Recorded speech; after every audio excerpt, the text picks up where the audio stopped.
Are you curious what 24 hours of rain would do to a mud teepee? Me too. Let's go find out.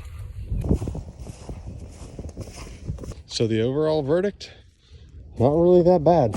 I'm gonna put one more piece of burlap in there, but that was the original right up there. It's all the original. It stayed pretty good, and then I'm starting one more nice piece of burlap. Let's eat some breakfast. On the menu today, we got some applewood smoked turkey sausages here at the teepee. Should be good.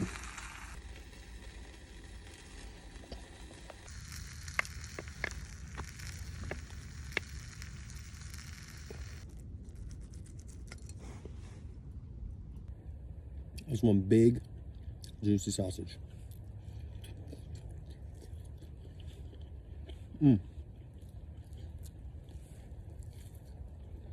I give you 10 all day.